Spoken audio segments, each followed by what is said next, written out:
Comment mesurer l'amour de Dieu? L'amour de Dieu est grand, très très grand, mais alors vraiment très très grand. Son amour est si grand qu'on ne peut pas le mesurer. Mais on peut essayer d'en voir une partie et de se faire une idée de son amour envers sa création. Dieu a créé la terre avec tout ce qui vit dessus, mais aussi l'univers. Imaginez la grandeur de votre Dieu. L'univers est à l'infiniment grand, avec des milliards de planètes, de lunes, d'astres, de soleils, etc., etc. Cela est si immensément grand qu'aucun être vivant ne peut mesurer ni compter la taille de l'univers. Cela nous permet de mesurer sa puissance. Dieu est assez puissant pour créer l'univers, et ce qui nous permet aussi de nous faire une idée encore plus précise de sa puissance. C'est qu'il est aussi présent dans toute sa création. Terre et univers. Tu peux donc le prier sur terre comme dans n'importe quelle partie de l'univers. Ce qu'il est fort et puissant et fabuleux. Mais tout cela ne nous permet pas encore de mesurer son amour. Ce qui le permet, c'est ce qu'il a fait pour venir nous voir, nous parler, nous consoler. Dieu a pris forme humaine pour vivre parmi nous. Dieu s'est fait voile de chair en Jésus-Christ. Et là, on commence à mesurer son amour pour nous. Comment un Dieu aussi puissant que le Dieu qui a créé l'univers pourrait-il descendre au niveau de l'être humain s'il n'avait pas un amour gigantesque? Cela est vraiment de l'amour pur.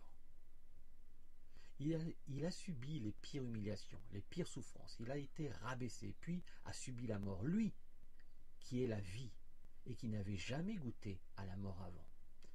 Lui, le roi des rois, il a fait cela par amour pour nous. Il nous a rachetés au prix de son sang.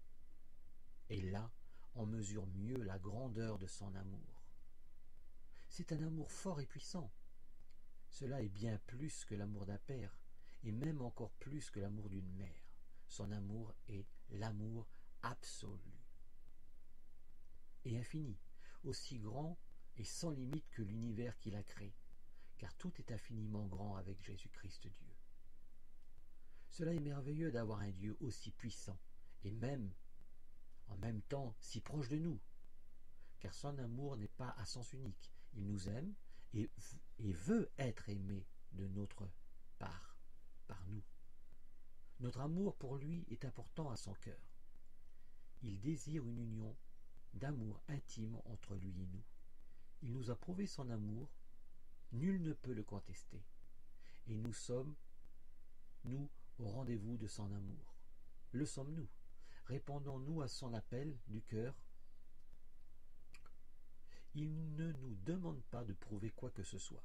Il connaît notre cœur. Il sait ce qu'il y a dedans. On ne triche pas avec lui. Oh, ça non. Il ne favorise personne, mais il s'installera dans le cœur qui a de l'amour pur pour lui. Et ceux qui auront le cœur pur pour le recevoir recevront le Saint-Esprit qui prendra sa juste place dans leur cœur. Frères et sœurs, vivez l'amour de Jésus-Christ Dieu qu'il vous offre chaque jour dans la joie. Amen.